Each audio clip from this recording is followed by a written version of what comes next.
And the former Prime Minister says he doesn't think the vote of no confidence in the Chief Justice Ivor Archie will have any effect on him. In fact, he thinks Mr. Archie will ignore what is being said. On Thursday evening, the Law Association voted in a motion calling for the CJ and 3 other members of the Judicial and Legal Service Commission to resign in light of the controversy surrounding former Chief Magistrate Marcia Ayres Caesar. Mr. Panday spoke with C News today and shared his views on the matter.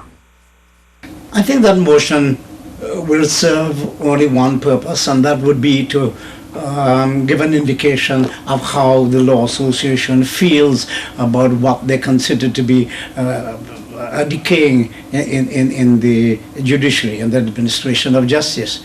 But I don't think it will have any effect upon the Chief Justice himself, because I think he is going to ignore them. Here's how the motion of no confidence against Chief Justice Ivor Archie and the Judicial and Legal Services Commission went down at the Hall of Justice on Thursday. Following a meeting which started at 3 p.m. and ended just before 8 p.m., just over 400 members of the Law Association voted on 5 points. First motion was that the Law Association do express its loss of confidence in the Honorable Chief Justice Ivor Archie as Chief Justice of the Republic, and that motion was carried by 285 votes to 150 votes. The motion that the Law Association do express its loss of confidence in the Chief Justice as Chairman of the Judicial and Legal Service Commission was carried by 312 votes to 122 votes.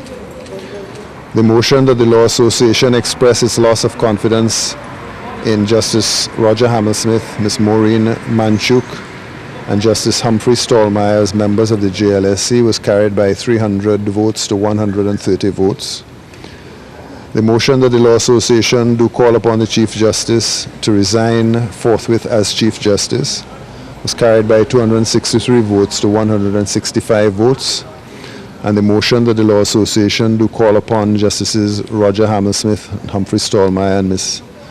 Maureen Manchuk to resign as members of the JLSC was carried by 293 votes to 135 votes. The Law Association president noted that even though the vote was taken, the Chief Justice is not bound by it. There's no legal obligation because, as you know, there's a procedure under the Constitution for the removal of the Chief Justice, which can be only invoked by the Prime Minister. So that there is no legal obligation. This is an expression of the opinion of the legal profession as to the GLSC's handling of the appointment of former Judge Marcia Ayres Caesar. While the outcome of the vote of no confidence in the Chief Justice has no legal value, we are told it threatens to undermine the public's confidence in the judicial system. The vote of no confidence in the CJ came on the same day the majority of part-heard cases heard by former Chief Magistrate Marcia Ayres Caesar were adjourned at the Port of Spain Magistrates Court. Senior Counsel Douglas Menz said the next step would be to formally inform the Chief Justice and members of the JLSC of the outcome of the vote. Attorney at Law Gerald Ramdeen, who was very vocal in calling for the Chief Justice to step down, believes yesterday's vote was historic. He said the vote showed Chief Justice Ivor Archie has lost the authority to govern.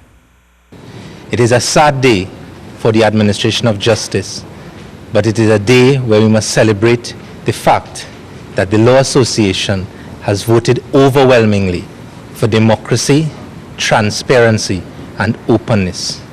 And now it falls to the Chief Justice to take the next step.